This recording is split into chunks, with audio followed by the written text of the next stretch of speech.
Hello friends, welcome to this new video. Today we are going to discuss about joint stock company.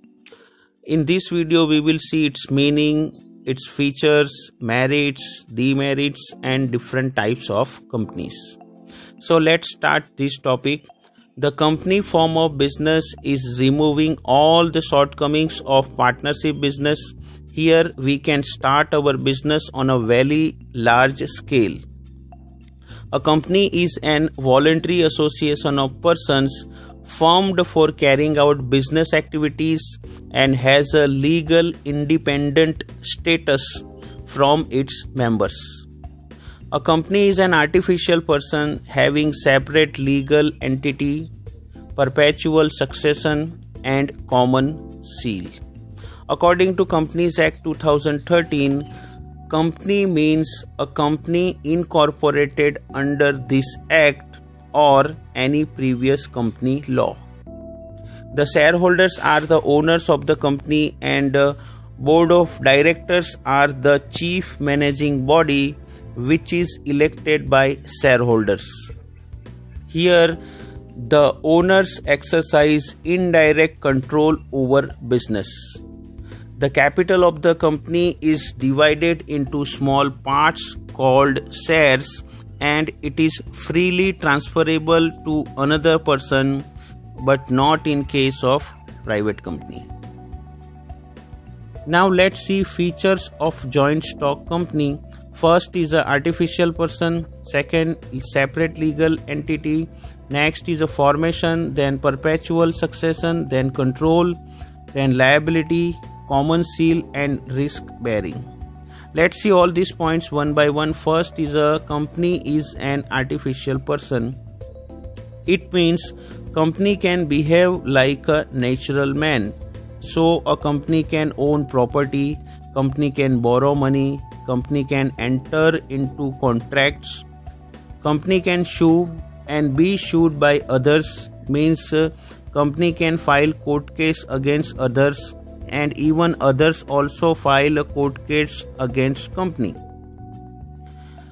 But company cannot breathe, eat, run and talk and so more like us, and that's why it is called artificial person. It is created by law and have independent existence from its members.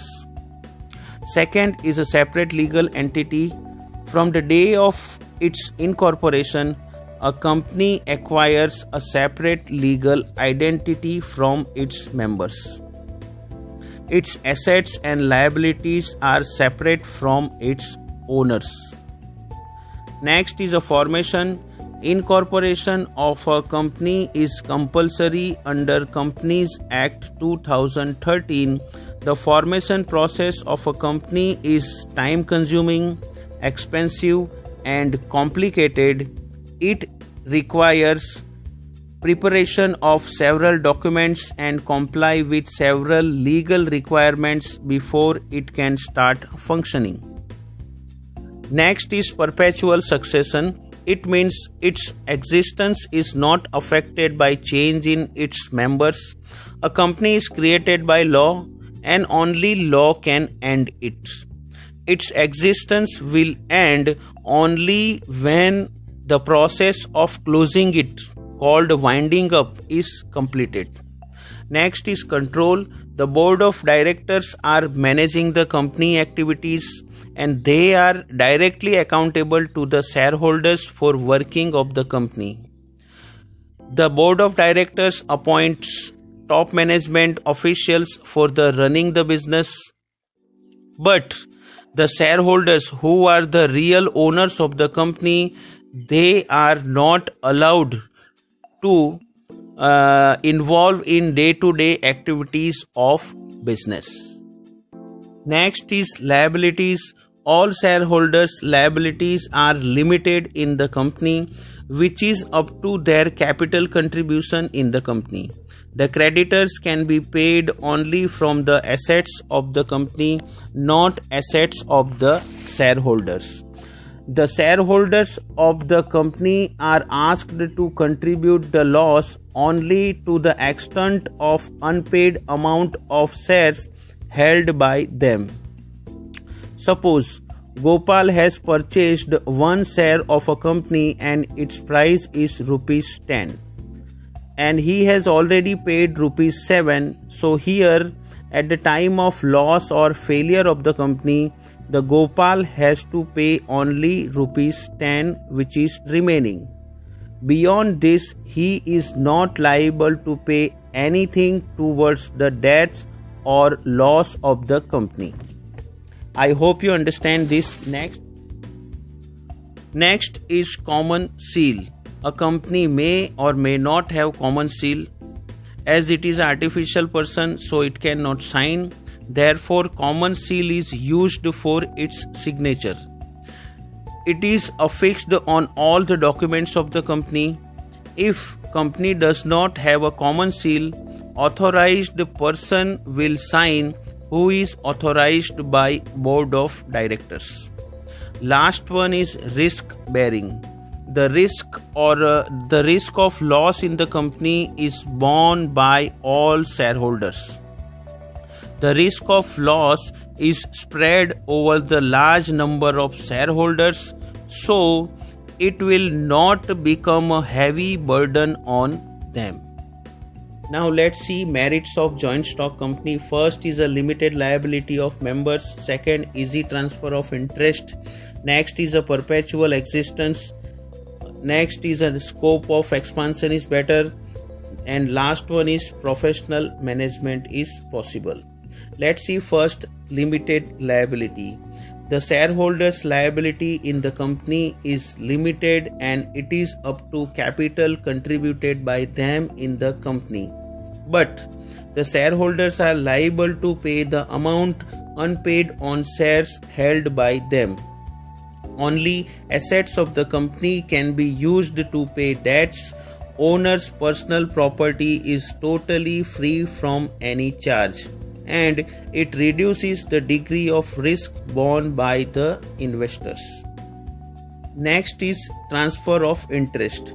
Easy transfer of interest is another advantage of investing in the company. The shares of the public limited company can be easily sold in the market, and so anytime these shares can be converted into cash. This liquidity attracts more investors to invest in the company. Next is perpetual existence. It means existence of a company is not affected by the death, resignation, insolvency or insanity of its members. The company will continue to exist even if all members die. A company can be closed only as per provisions of Companies Act 2013. Next is scope for expansion. A company has large financial resources and that's why greater scope for expansion is there. The investors are ready to invest money in shares because of limited liability, transferable ownership and high returns on investment. Capital can be attracted from the public also and even through loans. Next is professional management. The company is able to pay high salary to experts and professionals. The large scale of operation is divided into different departments and each department is headed by experts, and this lead to balanced decision making and greater efficiency in the company's operation. Now let's see limitations of joint stock company. First is a complexity in formation, then lack of secrecy is there, then impersonal work environment is there, numerous regulations are there, delay in decision making is there, oligarchic management is there, and conflict in interest is there. So let's start with first complexity in formation. The formation of a company requires greater time, effort and detailed knowledge of legal requirements as well as procedure of formation of company. In comparison to sole proprietorship and partnership, the formation of company is more complex. Next is a lack of secrecy. according to Companies Act 2013, time to time every public company have to provide lots of information to Registrar of Companies. Such information is available to general public also, and therefore it is difficult to maintain complete secrecy about the operations of the company. Next is impersonal work environment. There is impersonal work environment in the company because owners and management is separated, due to which the officers are not putting their full efforts and even not taking personal interest in the company. Even management and owners are not able to maintain personal contact with employees, customers and creditors due to large size of the company.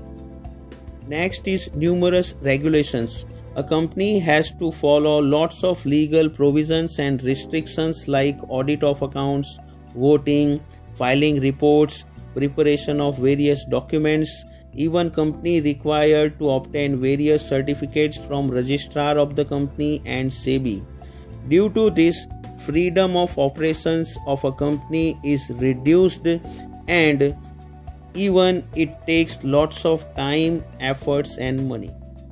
Next is delay in decision making. Companies are democratically managed. The management is in hands of board of directors, which is followed by top management, middle management and lower level management. Communication and approval of various proposals from these various levels not only cause delays in decision making but also delay in implementing them. Next is oligarchic management. Oligarchic management means managed by few. A company is democratic institution where board of directors are representative of shareholders who are owners of the company.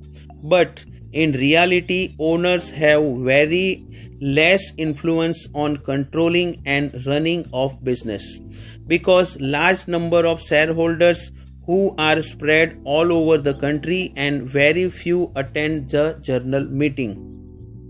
The board of directors enjoy considerable freedom for using their powers and many times on the cost of interest of shareholders. That means they are misusing their powers. So here the directors in reality enjoys the rights to take all major decisions, which leads to ruling by few in the company. Next and last one is conflict in interest. A company is surrounded by lots of people like shareholders, employees and consumers. They all have different kinds of interest in the company. Like employees are interested in salaries, consumers are interested in high quality products, and shareholders are interested in their high returns. So it is very difficult to manage company and satisfy all the stakeholders in the company, which increases the conflict of interest in the company. Now let's see types of companies. A company can be a private company or a public company. Let's see first about private company. A company is called a private company in which there is restriction on transfer of its shares. It has minimum 2 and maximum 200 members, and private company cannot invite public to subscribe its securities or shares.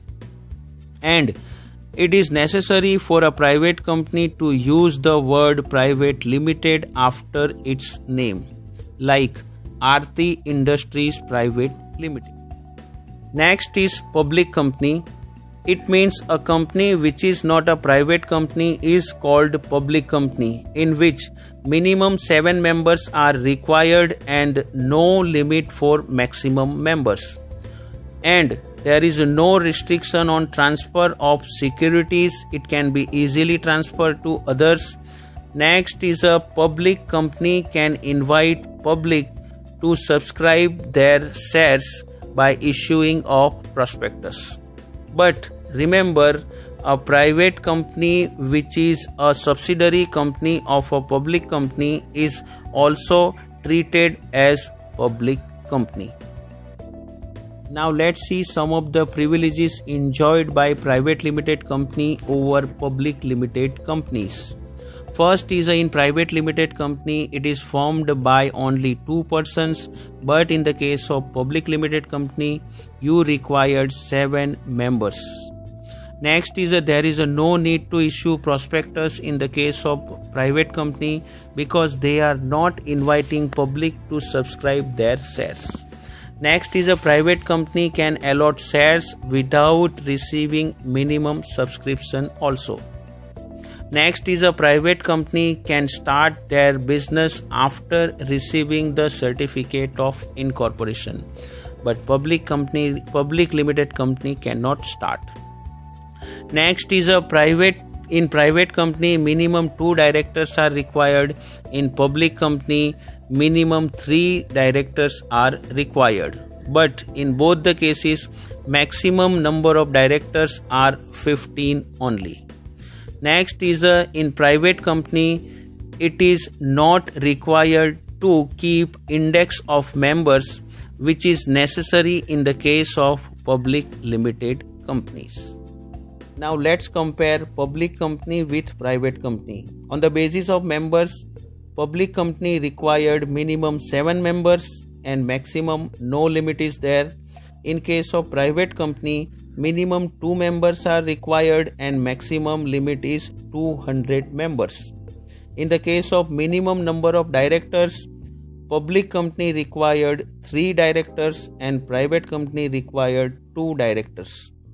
In the case of index of members, it is compulsory to maintain index of members in public company, but it is not compulsory for private company.